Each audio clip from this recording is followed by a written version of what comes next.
Bonjour et bienvenue dans 88 images par seconde.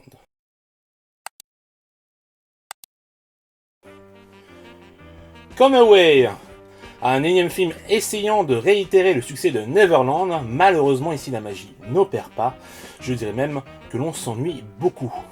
Il y a clairement un problème de rythme, dommage car le casting est intéressant, les effets visuels ne sont pas mauvais non plus, mais ce n'est guère suffisant, une petite déception en somme, 4 sur 10.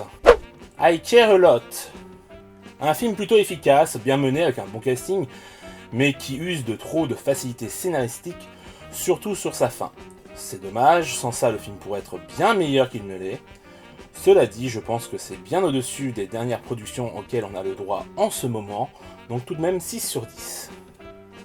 Flora et Ulysse, un film familial assez classique, je trouve que les personnages pourraient être mieux développés, tout comme l'intrigue d'ailleurs.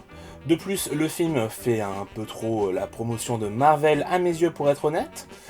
Bref, c'est mignon, ça passe le temps, mais ça mériterait d'être bien plus travaillé à mes yeux. 5 sur 10.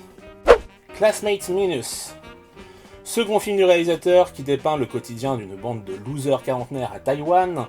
C'est plutôt bien fait, on est avec eux dans les bons comme les mauvais moments. Je trouve que la caractérisation des personnages est plutôt bonne. Après, je suis moins fan que le réal s'adresse à son public, mais ça ne tient qu'à moi. Un film plutôt sympathique, 6 sur 10. Pelé, un documentaire passionnant sur la carrière de footballeur du roi Pelé.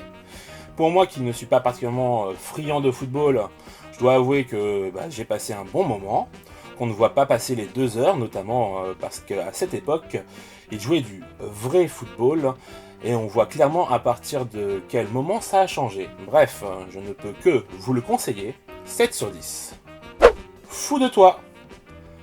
Là, le personnage principal est prêt à se faire interner pour l'amour de sa vie. Forcément, c'est traité de façon assez légère, mais sans dénigrer les maladies mentales pour autant, bien au contraire.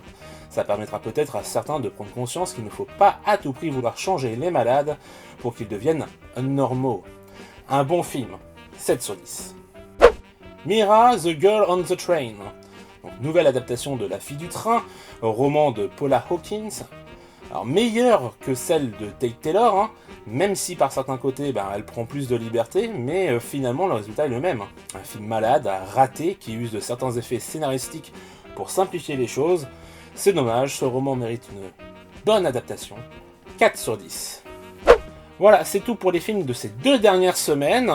Du coup, pas encore un film à mettre en avant pour ces 2 semaines, encore une fois, ce début d'année est vraiment compliqué.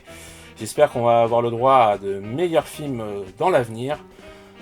Sur ce, je vous dis à la semaine prochaine. Ciao!